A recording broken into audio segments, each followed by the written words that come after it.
Good morning. I hereby call to order this 15th meeting of the Pennsylvania Public Utility Commission for the year 2024. We welcome everyone joining us in the room today, as well as those joining us on a live stream. Please stand for the Pledge of Allegiance.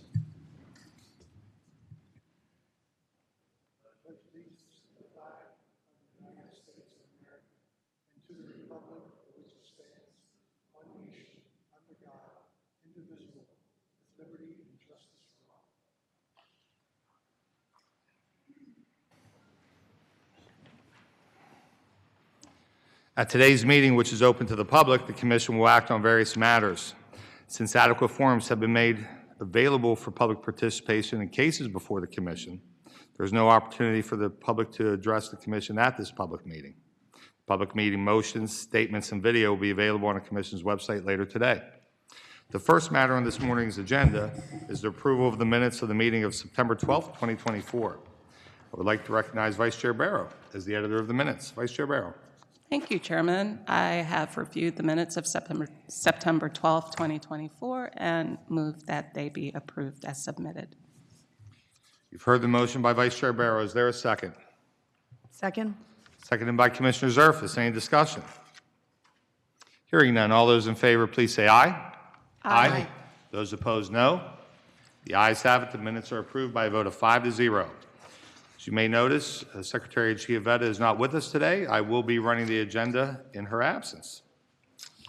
And turning to today's agenda, on page 1, let us begin with matters presented by Director Monahan of the Bureau of Audits. I move for consideration in an omnibus motion both items on page 1, beginning with the report of the gas cost rate for the Wally Gas Company and ending the omnibus with a report on the purchase power cost adjustment for the Borough of Schuylkill Haven. Is there a second? Second. Seconded by Vice Chair Barrow. Any discussion? Hearing none. All those in favor, please say aye. Aye. Those opposed, no. The ayes have it by a vote of 5-0. Turning to page 2, in matters presented by Director Hafner and the Office of Special Assistance. I move for consideration in an omnibus motion both items on page 2, beginning with a formal complaint of Raymond Bostard versus the Metropolitan Edison Company, and continuing the omnibus to include both items on page 3, both items on page 4, both items on page 5, and including the single item on page 6, ending the omnibus with the application filed by Ugarrett LLC. Is there a second? Second. Seconded by Vice Chair Barrow. Any discussion? Hearing none. All those in favor, please say aye. Aye. Those opposed, no. The ayes have it by a vote of 5-0. Turning to page 7, in matters presented by Director Diskin and the Bureau of Technical Utility Services. I move for consideration in an omnibus motion both items on page 7, beginning with the application filed by Fusion Cloud Services LLC, and continuing the omnibus to include both items on page 8 and both items on page 9, ending the omnibus with the 2024 Price Stability Index Service Price Index report filed by Brightspeed of Pennsylvania, LLC. Is there a second? Second. Seconded by Commissioner Zerfas. Any discussion? Chairman, I do have a brief comment. Commissioner Coleman. I just wanted to call out the Leatherstocking Gas Company expanding their service territory in Susquehanna County. This is a great success story here in Pennsylvania that started a number of years ago when we certificated Leatherstocking, providing natural gas service in rural parts of Pennsylvania. And they have become a national success story. In fact, we featured them as part of the National Association and had their CEO come and tell their good news to our colleagues across the country. And here they are again on the agenda this morning, again expanding natural gas service where they have found a large anchor tenant that affords them the ability to not only provide natural gas service to that tenant, but also to others in that community. So I just wanted to provide a shout out to Leatherstocking this morning and thank them for their good service. Thank you, Chairman. Thank you, Commissioner Coleman. Any further discussion? Hearing none. All those in favor, please say aye. Aye. Those opposed, no. The ayes have it by a vote of 5-0. Turning to page 10 of today's agenda, I move for consideration the quarterly earnings report of jurisdictional utilities and make the report public. Is there a second? Second. Seconded by Commissioner Yenora. Any discussion? Commissioner Chairman, I have a verbal statement. Commissioner Yenora. I support the increase in the electric ROE to 9.90%, keeping the gas at 10.15%, and keeping water at 9.65%. I note that the DCF for water significantly increased in this quarter, and if this trend continues, I believe it's appropriate to increase the DISC ROE for water as it has happened for the other utilities. Thank you. Thank you, Commissioner Yenora. Any further discussion? Hearing none, all those in favor, please say aye. Aye. Aye. Those opposed, no. The ayes have it by a vote of 5-0. Turning to page 11 of today's agenda, matters presented by Chief A.L.J. Rainey in the Office of Administrative Law Judge. I move for consideration the initial decision of A.L.J. Arnold in a formal complaint of Eric McDarby versus the Metropolitan Edison Company. Is there a second? Second? Seconded by Commissioner Coleman. Any discussion? Chairman, I have a motion. Vice Chair Barrow. Thank you. This is a smart meter complaint. It was filed before the POVAX decision in 2022, and it raises a lot of issues that we have seen in many other smart meter cases, but there is one issue that we have not addressed in depth, and that's the privacy aspect of smart meters. So by law, the smart meters are required to be deployed with the capability to record electric usage on at least an hourly basis. Because the General Assembly has determined that granular data used to support time of use rates, real-time price programs, and other electric usage flexibility programs are in the public interest, there can be no claim as a matter of law that the granular collection of electric usage data constitutes unreasonable service under the Public Utility Code. But that does not mean that utilities' treatment of that data cannot give rise to an unreasonable service claim under Section 1501 of the code. Once the data is collected by the utility, it is incumbent upon them to treat it with the utmost care. And another thing is that although expert testimony may be useful to support a privacy claim, it is not required in all cases. The POVAX court's holding that expert testimony was needed in that case was limited to the need for expert witness testimony for the determination that RF emissions cause adverse health effects specifically. And unlike adverse health effects, some privacy claims do not require specialized expert witness testimony. Case law supports that that invasion of privacy claims do not require expert witnesses. So the complaint here presents the first type of claim, that the collection of data itself is unreasonable, and that claim is barred as a matter of law.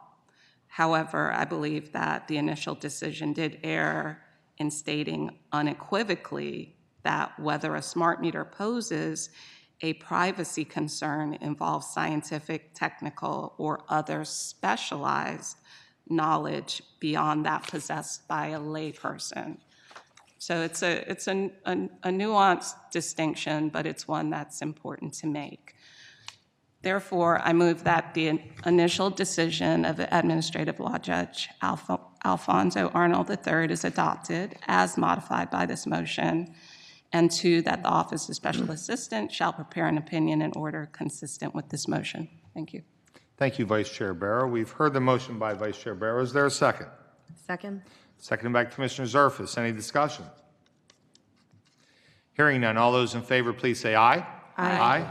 Those opposed, no.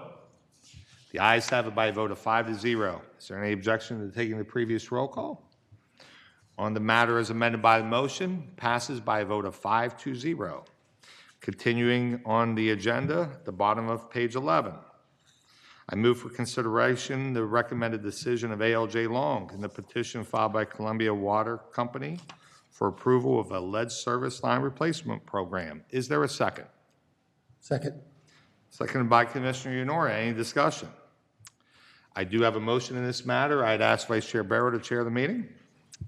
Chairman, I recognize you for purposes of your motion. Thank you, Vice Chair Barrow. I ask that my motion be entered into the record as though I read it in its entirety.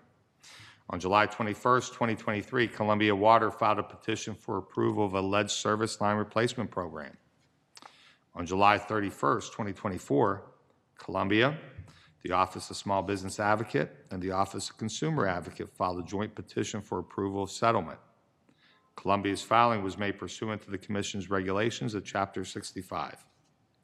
Columbia has agreed to complete replacement of all company-owned and customer-owned lead service lines within 10 years. This timeline is consistent with the Federal Environmental Protection Agency's recently finalized lead and copper rule improvements rulemaking. This component, along with all other pertinent settlement terms, are enumerated in the presiding administrative law judge Mary D. Long's recommended decision approving the settlement. I, too, support approval of the settlement, as it is in the public interest. However, I believe that consistent with Commission previous practice for lead service line replacement proceedings, the recommended decision should be modified to clearly articulate the compliance steps necessary to close the proceeding.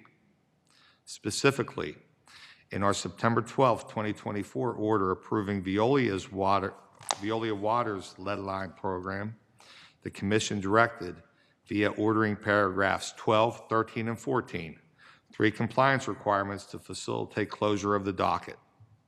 Those 3 ordering paragraphs are included in the full text of my motion. Upon review, ordering paragraphs with similar directives for Columbia do not appear in the recommended decision approving this settlement.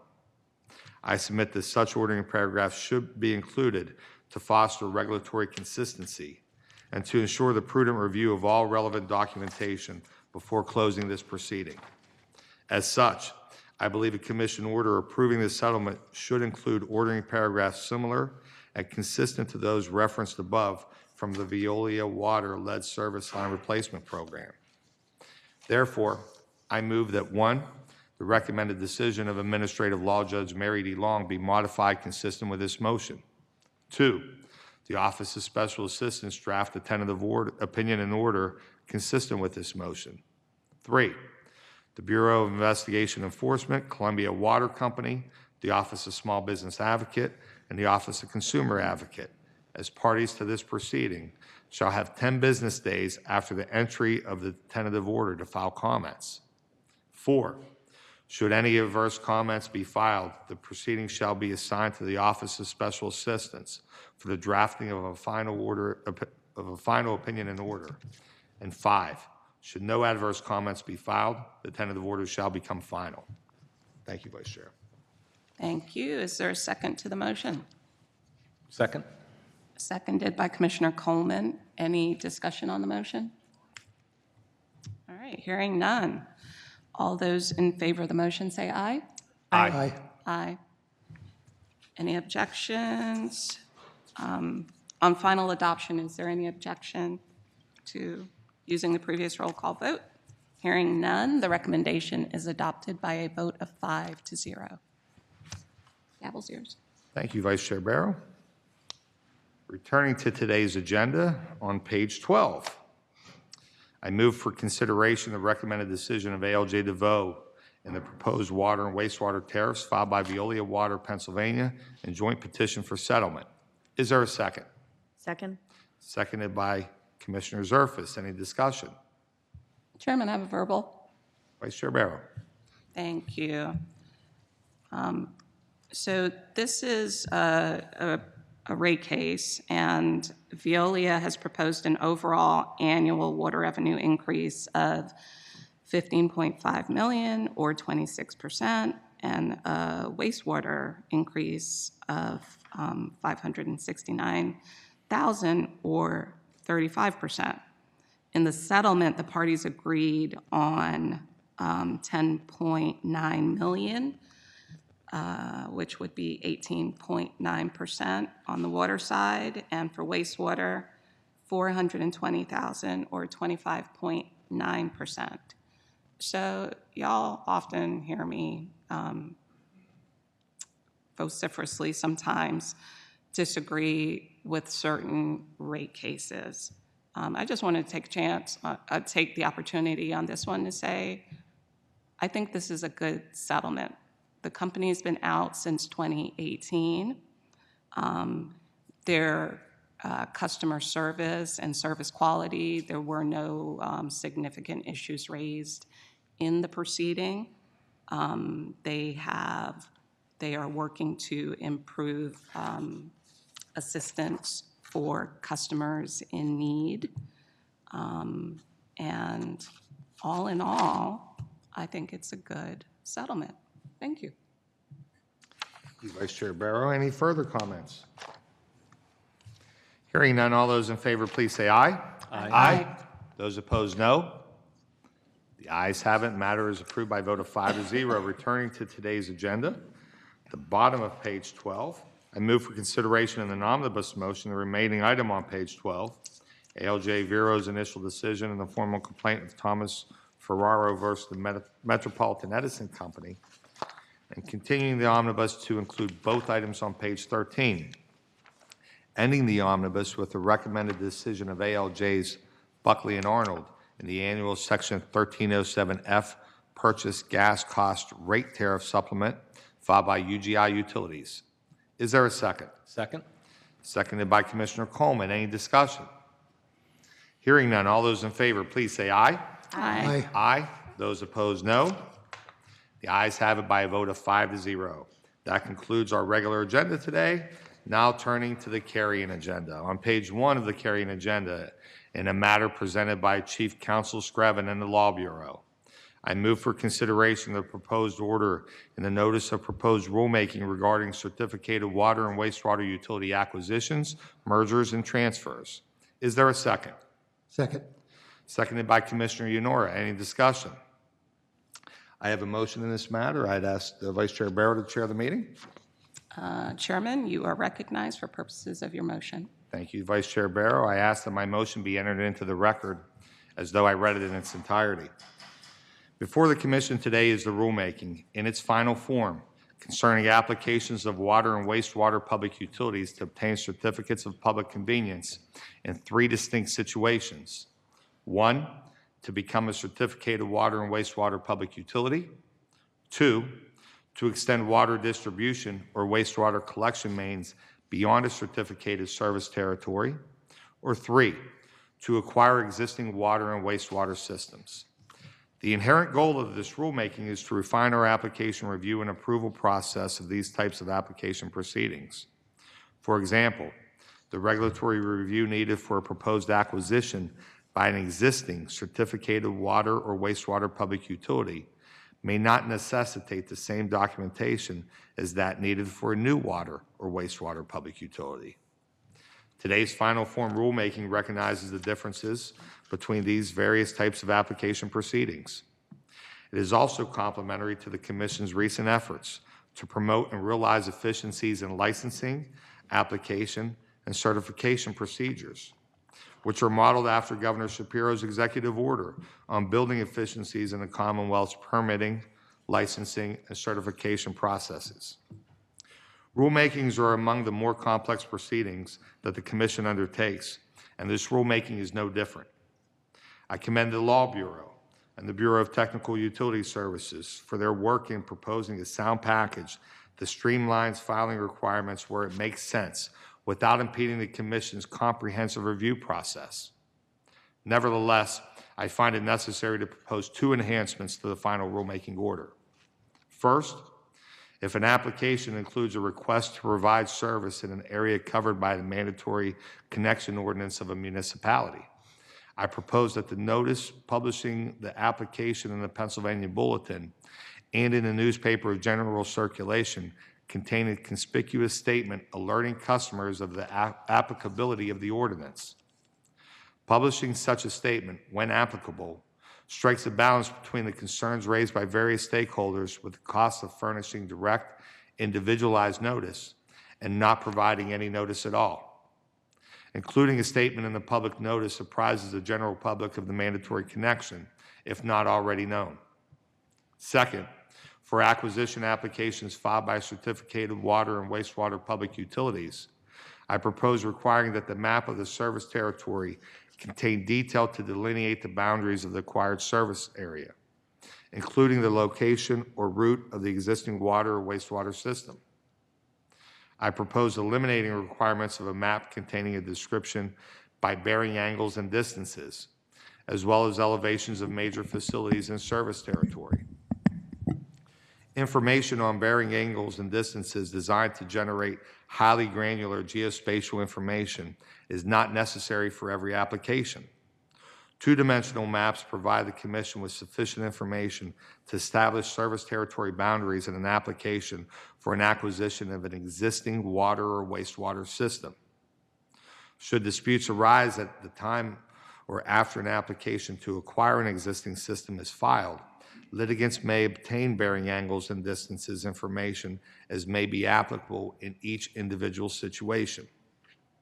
Additionally, the Commission does not require elevation information to determine service territory boundaries. Requirements to furnish detailed information about the system, including a water distribution map showing the location of major facilities, pipe sizes, fire flow, and pressure zones, and a wastewater collection map showing the location of major facilities, pipe sizes, gravity or force main designations, and direction of flow is set forth in a separate subsection of the proposed final form regulation. I would like to thank all stakeholders for filing comments and providing feedback in this rulemaking proceeding. Your input has resulted in the final form regulation that recognizes the differences between various water and wastewater applications and tailors filing requirements to address each distinct type of application. I believe we have achieved the appropriate balance between streamlining the Commission's existing regulations while preserving our ability to comprehensively review such applications and determine whether they are in the public interest. Therefore, I move that 1, the Law Bureau modify the final form rulemaking consisting of the final form preamble and final form annex to include the resolutions outlined in this motion. Thank you, Vice Chair Barrow. Thank you, Chairman. Is there a second to the motion? Second. Second by Commissioner Yanora. Any discussion on the motion? Commissioner Zerfus? Thank you.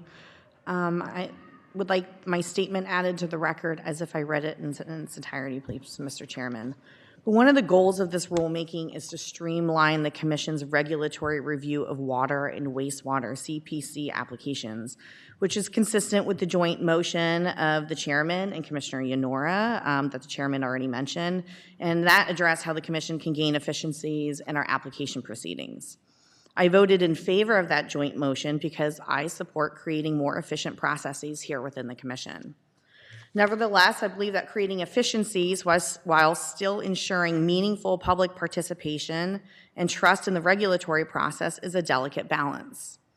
Although numerous improvements have been made to this final rulemaking since it began, I am not confident that the final rulemaking does enough in all areas to address environmental compliance consistent with the Commission's obligations under Article 1, Section 27 of the Pennsylvania Constitution. For instance, I would have supported a requirement that Class A water and wastewater public utilities provide at least a 1-year history of compliance with the Pennsylvania Department of Environmental Protection's regulations when applying for extensions of water distribution mains or wastewater collection mains and acquisitions of an existing water or wastewater system. This requirement would have allowed the Commission to exercise its due diligence in a reasonable manner that is not unduly burdensome. I am also concerned that some of the final rulemaking's provisions could effectively prevent water and wastewater customers and impacted municipalities from participating in these CPC application proceedings. I note the comments filed by the Office of Consumer Advocate and the Coalition for Affordable Utility Service and Energy Efficiency in Pennsylvania that reducing the protest period from 60 to 30 days does not provide sufficient time for the public to review and evaluate the impacts of an application, particularly for residential customer filers, as well as businesses, community groups, and nonprofits that must retain counsel to participate. The shortened time frame is further compounded by the language in the rulemaking that failure to meet the 30-day time frame, and I will quote, shall be a bar to subsequent participation in the proceeding, end quote, unless good cause is demonstrated, which is a complete departure from the Commission's current rules of practice and procedure. While the Commission is currently seeking comments on similar amendments to protest periods in another pending rulemaking, I'm afraid the Commission may inadvertently create agency inefficiencies by evaluating certain public protest periods piecemeal, rather than looking at our processes and procedures in a holistic fashion. I firmly believe that government should work for all citizens, so while I support the goal of achieving Commission efficiencies in this rulemaking, the Commission should not sacrifice our responsibility to ensure environmental compliance or the public's opportunity to participate in significant water and wastewater proceedings to meet the goal. So for these reasons, I cannot support the current language of the final rulemaking, and I will be a dissenting vote here today. Thank you. Thank you, Commissioner Surface. Any further discussion? I also have a statement. This rulemaking undertook a really commendable goal, and that was to streamline the Commission's water and wastewater application process, which I do admit at times has not been efficient. But I think what happened with this rulemaking is that in trying to gain that efficiency, we probably went too far in the other direction. I would like to associate myself with Commissioner Surface's statement, but there are a few other points that I wish to make. First, I liked the suggestion made by several commenters that some of these issues should have been kicked to a working group, a collaborative working group to try to resolve some of the really contentious issues. ERC recommended that, NAWC, and some of the water companies, and I think that would have been a good way to try to pull the conflicting opinions together, and would have benefited the ultimate work product. Second, in our proposed rulemaking stage, we stated that an applicant's DEP compliance history was a necessary part of an application from a well-established water or wastewater utility seeking to expand its service territory. And we also determined that we weren't seeking a full review of a well-established utility's compliance with DEP regulations. Notwithstanding, the Commission did not propose to eliminate the requirement, but rather adopted Aqua PA's suggestion that it instead issue data requests to seek the compliance history of the applicant for comparable DEP region when such information is needed. That approach, I think, is equitable, it's common sense, and it would protect the public interest and foster administrative efficiency. Contrast that approach with NAWC and Pennsylvania American's recommendation that an existing utility's presumption of technical fitness should apply to presume compliance with environmental obligations, thereby wholly absolving them from providing any DEP compliance history. I don't and this is where a working group would have come in handy. I don't know that a 5-year compliance history necessarily for a company that's been up and running is necessary, but I also don't think that 0 compliance history is the right way to go. Third, for acquisition applications filed by certificated water and wastewater utilities, at the NOPR stage, we required that the applicant submit a map of the proposed acquired service territory, which contains details to delineate the boundaries of the new service area, including a description of bearing angles and distances, the location or route of the existing water or wastewater system, as well as elevations of major facilities in the service territory. Could a lesser map suffice? Sometimes.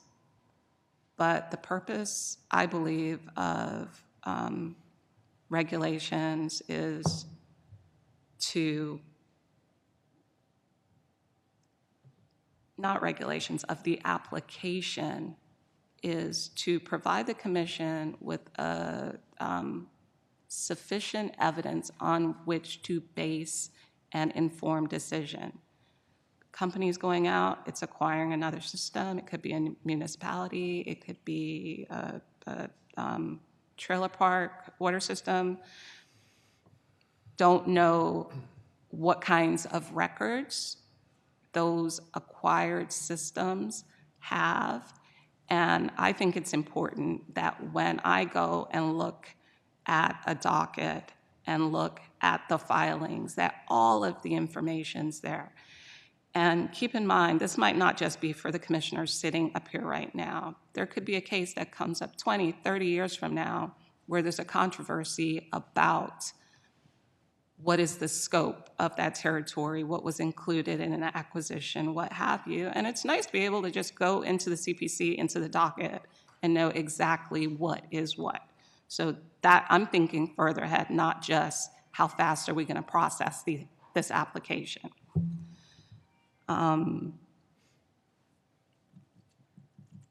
So that is one change that I would not support.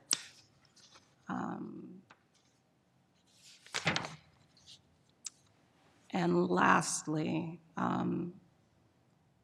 we proposed that at the time of filing of an acquisition application, an existing certificated Class A, B, or C water or wastewater utility be required to provide an inventory or estimate of lead service lines and damaged water sewer laterals existing within the acquired system. Further, we propose that the applicant would be required to state with particularity how potential lead service lines and damaged water sewer laterals would be included in the public utilities programs for the replacement of those lines as required by sections 65.55 and 66.35 of our regs. The companies strongly oppose this requirement. OCA and COSPA supported including these inventories in the filings. They argued that understanding the lead service line and damaged water sewer laterals, which may exist in a system that's being acquired, is necessary so that the impact on ratepayers of remediation is well understood. I agree with that argument, but it's not just about the rate impact. It is also about just, frankly, knowing what you are buying. In this case, more information is useful. I do support the rulemaking's goal of administrative efficiency, and I acknowledge that an inefficient commission application process can hinder and delay the provision of safe and reliable utility service for Pennsylvania's residents. At the same time, I'm wary of hollowing out our water and wastewater application process so drastically that the Commission may not have sufficient information to make a truly informed decision on an application. Any further discussion? Vice Chair Barrow? Chairman. I'd like to address some of the things that were raised here. And, I certainly appreciate our robust conversation here as we consider this rulemaking. But a couple of points I wanted to point out. One of the motions we considered today talked about regulatory consistency. And I think we need to have regulatory consistency here. And one of the issues that was brought up was about the protest period. I would point out that we voted on a NOPR recently that changed our protest period to a 30-day period, which matches what the protest period is in this rulemaking. When we talk about mapping, and again, back to regulatory consistency, we considered a matter in today's agenda with leather stocking. And this commission requires two-dimensional maps for extension of gas service, but we require more extensive maps for extension of water service. That's two different requirements coming out of our same bureau. We need regulatory consistency, everyone coming or speaking from the same hymn book. So that's one of the things that we sought to do in this motion, in this motion to this rulemaking, was to try to find those consistencies with things we've already done and trying to bring this section of consideration of these applications before us. One of the things that the core of this rulemaking, and I want to be clear, we're talking about 1102 acquisitions here. We are not talking about 1329 acquisitions. So I want to be clear about that. These are acquisitions at depreciated cost or less. Many of these acquisitions are a result of regionalization. We talked earlier this year, we approved an acquisition by York Water of 180 residential wastewater system in Monaghan Township, York County. When York Water purchased that system, they immediately invested 6 times the purchase amount in capital improvements. That was to bring the system up to compliance environmentally. I can tell you from, I come from an area of the state, Fayette County. My old boss sponsored the first disc for water in 1996, and that was because we had systems that were failing. A lot of these 1102 acquisitions, we all know, are systems that are failing, that we have a bigger company coming in and spreading that cost out over a larger rate base.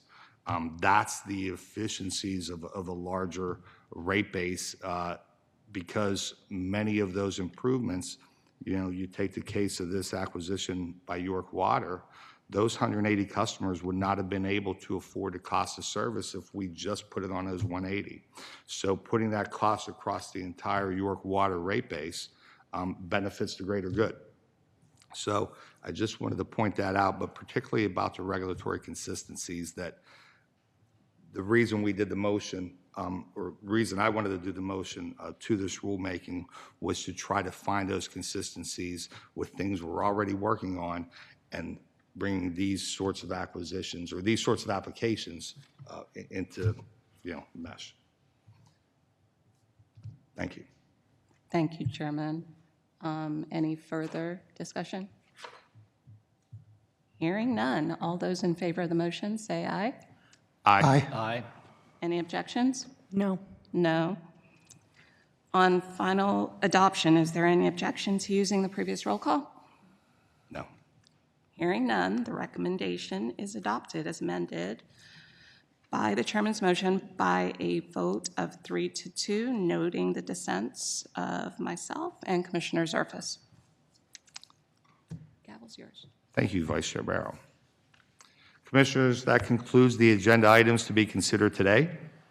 Before we adjourn, I would like to recognize Commissioner Unora for Imagine a Day Without Water. Commissioner Unora. Thank you, Chairman.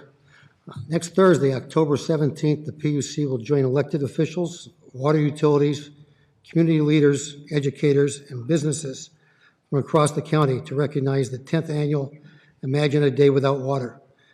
As we recognize this day, we are reminded of the fundamental role water plays in our lives and the urgency of ensuring reliable access for all. Recent catastrophic events such as Hurricane Helene and Hurricane Milton have underscored how quickly circumstances can change, and our hearts go out to those affected. We've seen these impacts here in Pennsylvania on a smaller scale during severe storms this year, reminding us how community is immune. These storms are a powerful reminder that reliable water service can never be taken for granted, and our commitment for safeguarding these vital resources must be unwavering. Much of our nation's water infrastructure is more than 100 years old, and the impact of aging water infrastructure is evident in the communities where it's not repaired. A water main breaks every 2 minutes somewhere in the country.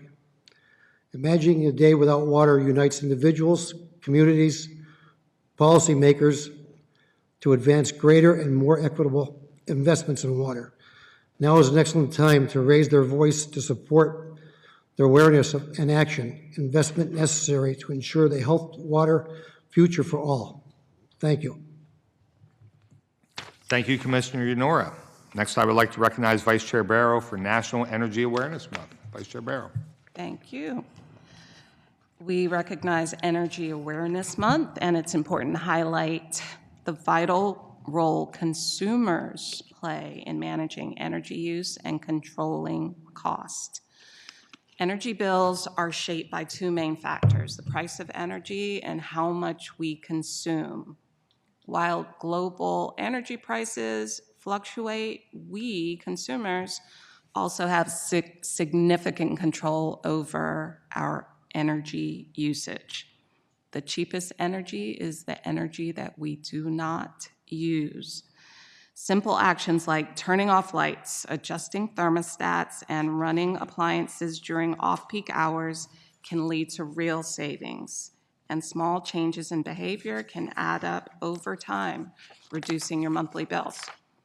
For those looking to take control of their energy use, I encourage you to visit the Pennsylvania PUC's energy shopping websites, papowerswitch.com for electricity and pagaswitch.com for natural gas. These sites provide tools and tips on energy efficiency and conservation, whether you're interested in switching suppliers or not. Consumers can also use the websites to explore and compare other offers from competitive energy suppliers. They're excellent resources for any consumer looking to manage energy costs. If you opt to switch suppliers, please, please, please remember to check your contract terms and termination dates. Shopping for electricity is not a passive act. You have to be very proactive with it. Energy costs typically make up more than half a total utility bill, so lower energy prices can have a noticeable impact on the size of monthly bills. We also remind consumers facing financial difficulties that help is available. The PUC requires utilities to offer customer assistance programs, and the federal LIHEAP program provides heating assistance. If you're struggling with energy bills, the first and best way to get help is to reach out to your utility provider to discuss options. Beyond individual savings, energy efficiency and conservation helps to temper overall energy demand, and lower demand reduces stress on the grid, potentially delaying or eliminating the need for costly infrastructure projects like new power plants or new transmission lines. This benefits everyone by helping to keep long-term rates in check. So together we can make a difference. Consumers do play a role in this. Thank you. Thank you, Vice Chair Barrow. October is also Cybersecurity Awareness Month. Today, we join with agencies and businesses across the country to observe the 21st Annual Cybersecurity Awareness Month. This initiative underscores a universal commitment to safeguard our digital world, a commitment that the Pennsylvania Public Utility Commission is proud to uphold.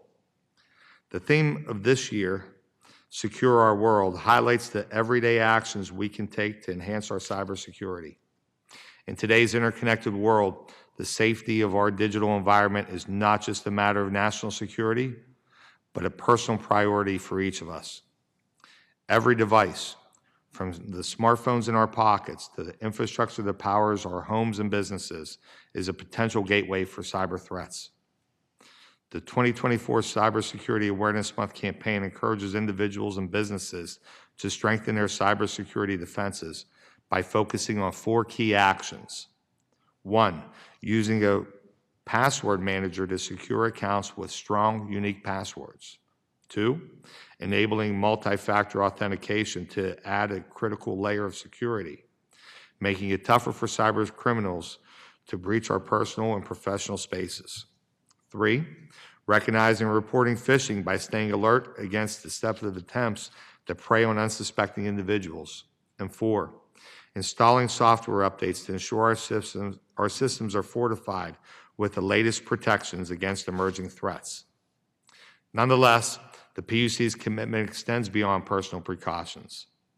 The utility sector, integral to Pennsylvania's economy, is continuously under threat from cyber attacks. These aren't just attacks on businesses. They're direct threats to our way of life.